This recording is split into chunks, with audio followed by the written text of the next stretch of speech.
Moin Leute, es ist wieder soweit. Es gibt wieder ein neues Monster-Teaser. Und zwar sind es wieder neue 5 Stars. Also wir kriegen wieder neue 5 Stars. Normalerweise dachte ich, wir kriegen jetzt wieder neue 3 Stars.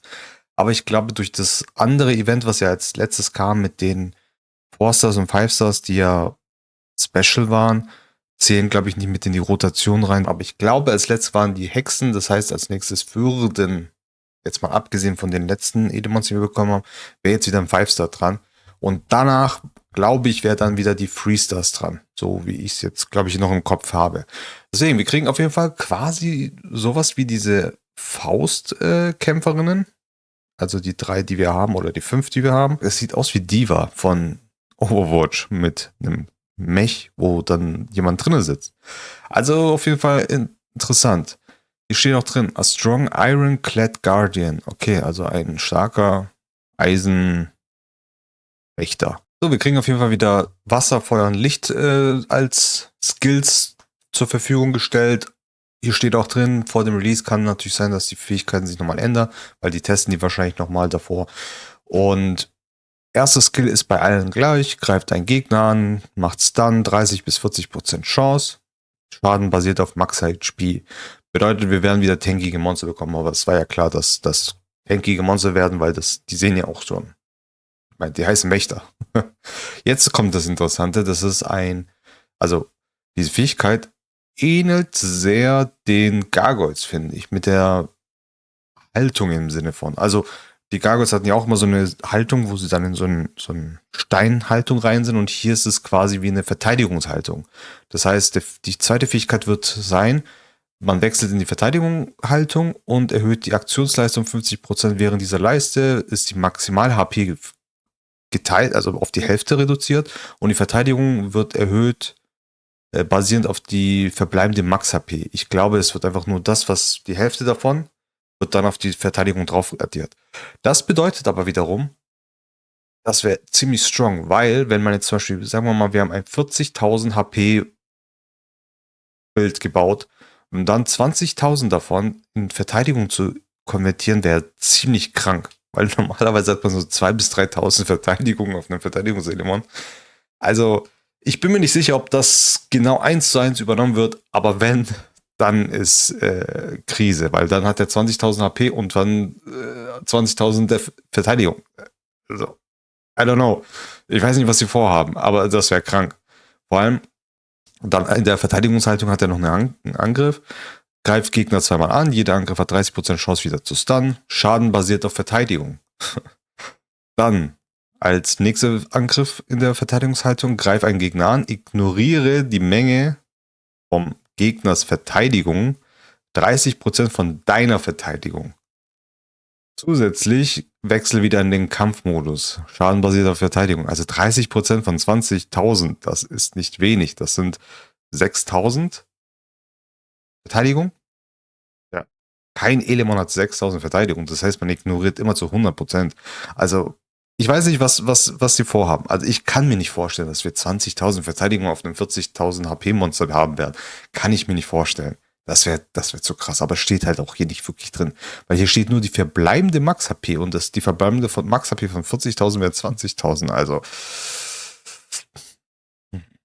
wir werden sehen, Leute. Also, wenn das wirklich so ist, dann dann gute Nacht. Dann gute Nacht. So, weiter geht's. Dann in der normalen Kampfhaltung neuer 30% bis 36% HP von allen Verbündeten und Gewehre 3 Runden provozieren. Wenn used in Battle Stand, also wenn in der Kampfhaltung genutzt wird, bekommt die Verbündeten zusätzlich Crit-Verringerer für 3 Runden. Auch ziemlich geil. Und als Passiv oder? Nee, das ist ein Skill. Panik-Button. Den hat er in beiden Haltungen. Wenn in Kampfhaltung, die HP fällt auf 50% und dann wird direkt automatisch Defend benutzt, also dieser Fähigkeit, dass der in den Verteidigungshaltung wieder reingeht, weil das ist ja auch eine Abklingzeit von 4 Runden später.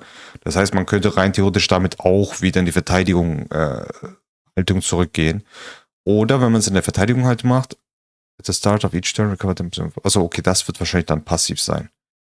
Also der untere wird dann passiv sein. Während in der Verteidigungshaltung man ist, man bekommt 10% HP zu allen Verbündeten. Also er heilt passiv immer wieder mit, denke ich mal.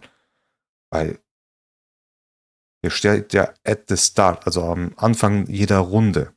Deswegen, ich glaube, das wird auf jeden Fall, also das untere wird auf jeden Fall eine passive sein, das obere, wenn man es dann in der Angriffs- oder in der Kampfhaltung einsetzt, wird das dann eine usebare sein. Steht ja auch 7 von 5.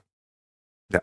Also Wasser wird extrem krass. Ich weiß nicht, was die vorhaben. Also wenn die das wirklich durchziehen, hui, also das wird ein heftiges Edelmann. Also das will ich auf jeden Fall haben. So, dann Pound. Wieder gleicher Angriff wie beim ersten. Feuer und Wasser haben den gleichen Skill 1. Dann, der hat keine Haltungen, wie man hier sieht. Der hat nur 3 Angriffe. Skill 2 wird dann sein, klaut zufällig 4 Buffs von dem Gegnerteam und greift dann alle Gegner an. Für jeden Buff, den er hat, bekommt er 5% bis 6% HP für alle Verbündeten und der Schaden basiert auch auf HP. So, dritter Skill, greift alle Gegner 3-mal an, fügt 3 Runden Verbrennen, 2 Runden Geschwindigkeitsruntersenkung und einmal Seal, also Siegel. Und jeder Angriff hat eine 50% Chance, 10% der Aktionsleiste abzusorbieren. Basiert auf HP. Okay. Siegel ist ein neuer Debuff. Ich glaube, der stand ein bisschen weiter unten. Das werden wir gleich nochmal sehen. Okay. Das war es auf jeden Fall dazu. Dann kommen wir zu Licht. Licht, genau, der gleiche Angriff. Und da haben wir auch wieder die Verteidigungshaltung. Also wechselt auch wieder in die Verteidigungshaltung. Ich glaube, der zweite Skill ist genauso wie beim Wasser. Genau. Halbe HP. Defensive erhöht sich verbleibende Max-HP. Ich denke, es wird nur ein prozentuales sein, weil das ist zu heftig. So, dann der erste Skill von der Verteidigungshaltung ist genauso wie der beim Wasser. Dann geht Ziel erst wieder los. Defensive greift einen Gegner an, ignoriert die Menge des Gegners Verteidigung um 30% der Verteidigung, also von seiner Verteidigung um 30%, wie beim anderen, beim Wasser. Und jetzt hier steht drin, afterward return to the battle stance, damage based on your defense. Achso, das ist, glaube ich, das gleiche gewesen, ne? Er hat dann wieder in die Kampfhaltung. Ja, müsste gleich gewesen sein. Dann, jetzt geht's, glaube ich, los. Während in der Kampfhaltung wird die Hülle überhitzt, erholt 10% HP, aber verringert die Verteidigung um 20% von jeder Runde. Okay, das heißt, jede Runde bekommt er 10% HP wieder dazu, aber verliert 20% Verteidigung. Okay, krass. Und während der Verteidigungshaltung, der Hood gradually cools down, also die Hülle kühlt ab, verliert 10 HP, aber erhöht seine Verteidigung 20% von jeder Runde. Ende der Runde. Okay, also in der Kampfhaltung Anfang der Runde, in der Verteidigungshaltung Ende der Runde immer. Okay. Und als viertes Skill während der Kampfhaltung await all attacks of the first hit, also jeder Angriff, der erste Hit jedes Angriffs wird einfach ausgewichen. Also man muss Multi-Hits auf diesem Element machen. Und in der Verteidigungshaltung genau das gleiche. Await the first hit once per turn and contest, also pro Runde den ersten Angriff. Ich denke mal, wenn mehrere Elements vor ihm ja drankommen, der erste wird dann ausgewichen und dann die anderen können angreifen. Und er hat eine 50% Chance, Counterattack zu machen. Und bei der Kampfhaltung ist, glaube ich, alle Angriffe. After the first hit, each time you get attacked. Sorry. In der Kampfhaltung weicht er jedem Angriff aus nach dem ersten Hit. Also das heißt, Multi-Hits bringen bei ihm nichts. Er kann immer nur den ersten Initialangriff abbekommen. Den zweiten, dritten, vierten, je nachdem, was im Multi-Hit das ist, kann ihn nicht berühren oder erwischen. So, kommen wir jetzt noch zu den Notes. Und zwar geht es auf jeden Fall einmal um den neuen Siegel-Debuff. Der Siegel-Debuff, so wie ich den verstanden habe, ist jetzt ein neuer Debuff, der vermeidet, dass man Debuffs entfernen kann, zu einer gewissen X-Mal. Das heißt, man kann es nicht glänzen. Wenn dieser Debuff drauf ist, kann man die anderen Debuffs nicht glänzen oder wegmachen, entfernen. Und beim existierenden Block-Effekt soll das nicht mehr funktionieren. Also der Block-Effekt macht das auch nicht mehr, sondern macht jetzt der Siegel-Effekt. Ich wusste nicht, dass Blocken auch davon abbringt, dass man nicht glänzen konnte. Ich dachte nur, Blocken war immer nur, dass man keine neuen Buffs bekommen konnte. Bin ich jetzt auch schlauer geworden, wusste ich nicht. Ist mir nie aufgefallen. So, Element Release, genau. Vanguard ist ein New 5-Star, also ist 9 5 Sterne, folgt der Reihenfolge nach den Hexenguck. Also die Hexen waren doch die letzten, die rauskamen. Das heißt 3, 4, 5. Das heißt, wir kriegen jetzt wieder einen 5-Star. Beim nächsten kriegen wir wieder einen 3-Star. Und genau, Dino und Viking waren ja extra, also es war ja so ein Special-Content-Gedöns, deswegen zählt das nicht mit in diesen Plan rein.